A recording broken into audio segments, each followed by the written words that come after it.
These videos are not intended to replace the expert advice of your health professionals. Please note, not all care challenges discussed occur for everyone with MND. The strategies provided are not extensive.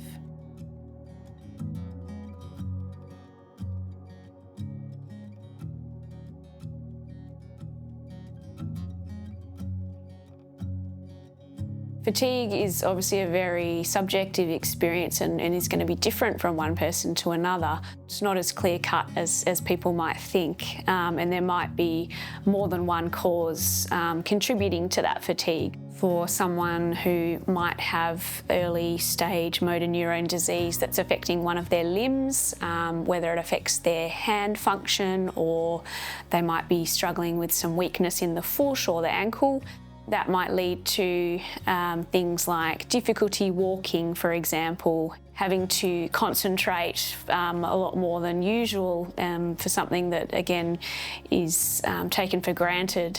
Things around the house, I have to depend on my wife to do a lot of things for me, like getting dressed sometimes. And most things you do, you're very exhausted by the end of doing anything these days. Some of the most fatiguing aspects for people living with MND are those everyday tasks, from showering to getting dressed, or that meal preparation and mealtime activities.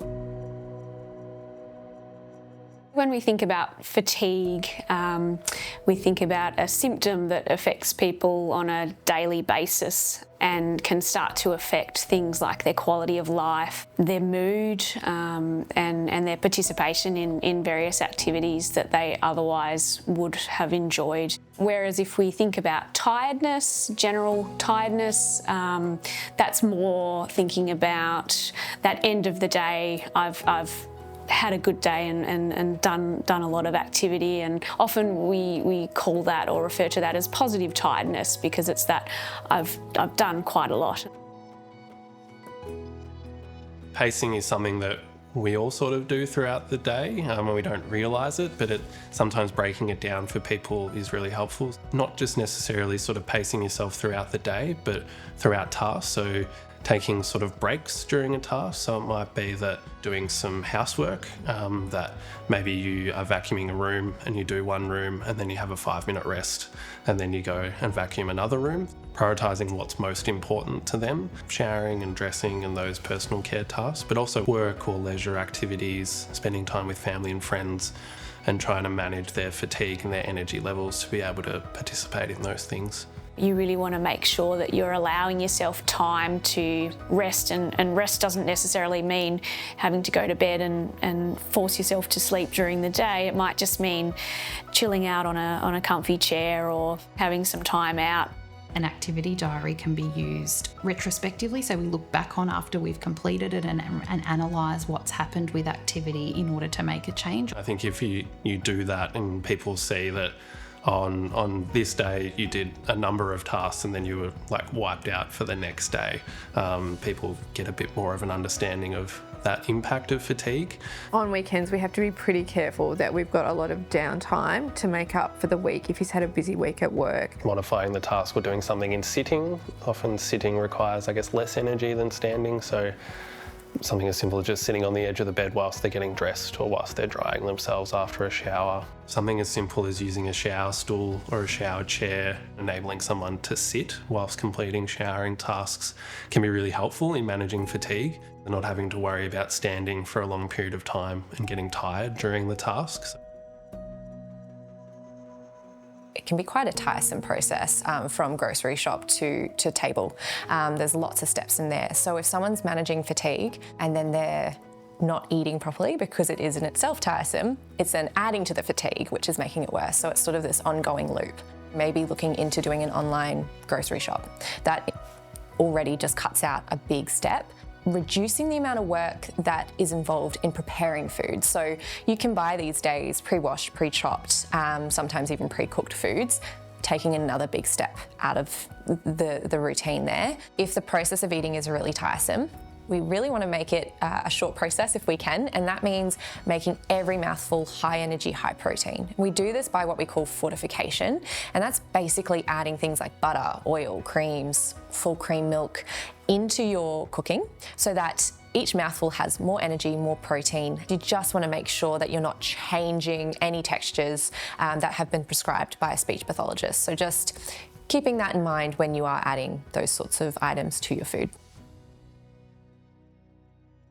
Factors like the setup of the bed and the bedroom. Is that a comfortable setup for that person? Again, very individualised.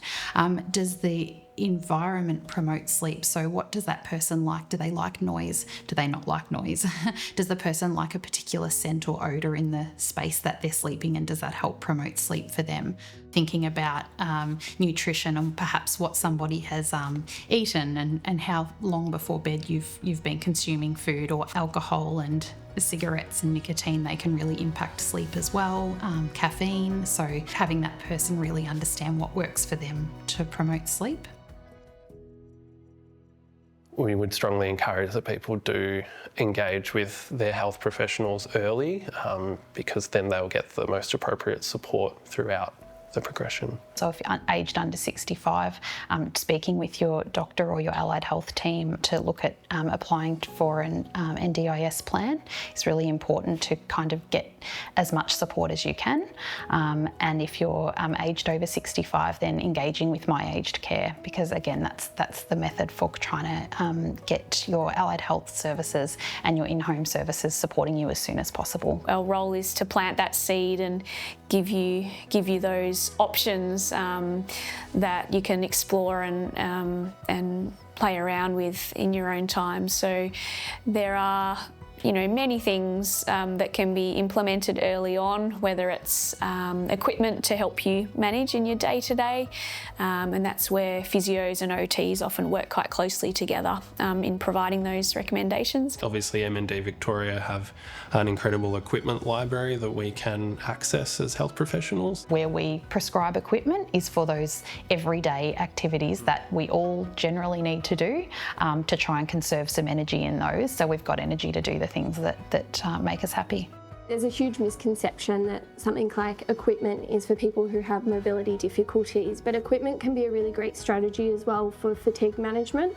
Use that strategy to then move forward in their day and do things that they really enjoy. We prescribe equipment for even like changing the seat that they're sitting on to make it easier for them to stand up so that they're exerting less energy. So a chair that is height adjustable, we can get it to a good height for them to be able to stand up. It might have armrests that they can push up on. Similarly for getting on and off a toilet, making it a little bit higher and having armrests there that they can push up on may make it easier and I guess less fatiguing or less effortful for them to do something like getting up off the toilet. It sounds simple, but it can make a big difference. Going from a cane to a walker was helpful because then he could sit down on it when he was tired. I've had examples of things like accepting a wheelchair means that a family can get back to their kids' sport because they can then go to the footy.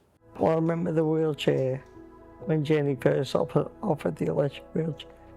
And no, don't need you, don't need you. Let someone that needs it more have it. And she would start me so silly. Once I got it off, oh wow, best invention on earth. GPs are essential for making sure that someone's linked in with the right services and the right team. They also might be involved in the medication side of things. When we're thinking about managing fatigue and conserving our energy, sometimes drinking can be easier than eating.